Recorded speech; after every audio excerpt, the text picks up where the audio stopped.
This is your CEO assessment tip. Today we're talking about liquidity. Does your CEO have the right skills and capability to safeguard your liquidity? A lot of people would say, hey, this is the realm of the chief financial officer. This is not the CEO's job. But if the business goes bankrupt, who do you ultimately hold accountable?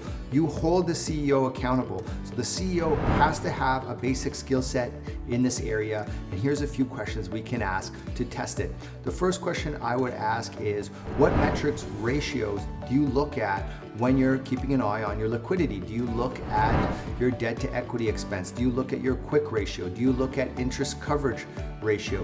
What ratios and metrics are you looking at? And here, we want to also make a distinction between the CEO who's copy pasting metrics from the bank, because if they have a large bank facility, the bank will have loan covenants, and in those there'll be certain metrics that can't be breached. So is the CEO just echoing those, or has the CEO created their own management dashboard and there's certain ratios that they're looking at? They're using financial metrics to drive peak performance in the company. We want to distinguish between those two types of CEOs. The second question I would ask is, give me an example of a time when you needed liquidity, you needed to take a loan, you asked for a debt facility and the banks refused. What did you do? Again, you can say that this is the realm of the CFO, but if it's an existential threat, the CEO should be able to come up with innovative ways to access new cash. Question number 3, describe a time you created a credit enhancer to access debt facilities from the bank. Again, you might say that this is the CFO's realm, but the chief executive officer should understand the basic strategies involved, especially if there is a liquidity risk that the company is facing. So a simple credit enhancer example is, the company has $100,000 cash in the bank refuses to give them a loan, the CEO takes the $100,000, buys $100,000 worth of construction equipment, the bank then securitizes the construction equipment and gives them the loan. It's a simple credit enhancer. While it is part of the CFO's job, the chief executive officer should understand the basic strategies surrounding credit enhancement and debt facility proposals. Question number 4, please describe your 3-year business planning and cash flow forecasting process, and how accurate were your actuals to your predictions. This is where a company can go bankrupt if a CEO is overly optimistic or is expecting a big cash windfall that never materializes. You can get caught illiquid and insolvent and you can go bust. So I want to look at how effective and how accurate has a CEO been in their 3-year business planning and forecasting process. And I would ask them, show me your paperwork from 2018. What was your business plan? What were your predictions? What was your cash flow? And then look at those audited financials.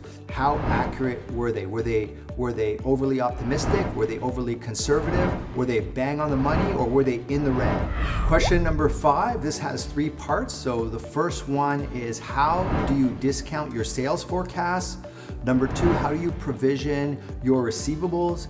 And number 3, how do you account for the extra padding that revenue puts on your financial statements? So let me explain what I mean by these 3 questions.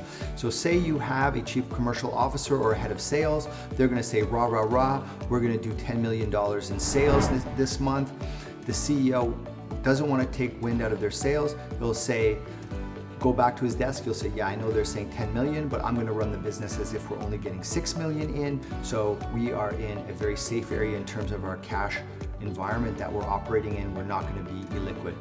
On the receivable side, the CEO will know that over the years, yes, when we look at the financial data, we can make a pretty good estimate that, say, 7.2% of our invoices are not getting paid. So we're going to provision that. So we're not going to say, hey, we have $1 million in outstanding. We're going to say, yeah, we have 900,000, or we're going to provision that. So we're counting on our cash coming in and we're discounting it or provisioning it. The third piece that we want to look at is where you see CEOs can really get thrown off kilter if they're financially literate, because the CFO, who's supposed to be your financial bedrock, is going to say, oh, great job, boss. We're having the best month ever. We have record net profit. It's amazing. It's the best quarter in the history of the company. CEO says, oh, that's fantastic. We have the highest net profit of all time. He goes back to his desk and he starts spending money, but guess what? That's all revenue, that is not cash, and you then become illiquid very quickly and you can go bust. And this happens all the time. So when we send out an invoice, the CFO may be recognizing that as revenue, but the CEO should only be spending it once the cash is in. So we need to make that distinction, and we want to deal with CEOs who understand that and are accounting for that when they're interpreting their financial statements. Otherwise, you can get into really hot water really fast. Question number 6 is, what are the 3 biggest risks to your business and what are you doing to mitigate them? Now, I am more interested in the way they answer than what they're actually saying on this question. So somebody who says, yes, the 3 biggest risks to my business are number 1, employee attrition, number 2, client attrition, number 3 is the geopolitical risk we're facing, versus somebody who says, yeah, well, the 3 biggest risks are the first one, and they start feeling their way through the answer. If they're feeling their way through the answer, that is a fail. They haven't thought about it. They haven't created a risk culture. They don't have an active risk dialogue taking place in the company. This is not the kind of CEO that we want. We want the one who is very succinct, punchy, and they have spent time thinking about this, and they're very aware what their 3 biggest risks are. Because at the end of the day, when we're talking about managing our liquidity, it's about managing risk. And CEOs that are risk aware and creating a risk culture are the ones that are going to be successful in the long run, and that's the road to creating a sustainable business. Those are a few questions to test if your CEO can safeguard your liquidity. While many people feel that that is the realm of the Chief Financial Officer, we at the Phillips Group feel that a CEO needs a baseline of financial skills, and understanding the liquidity risk is definitely one of them. Those are a few questions you can use to catch a CEO off balance. If you like those, you could pick up our book, CEO Assessment and Selection, which has over 400 questions that you can use in your CEO interviews. Also, on our book page, you can download a free sample of the book, and you can get a link to our book page in the description of this video.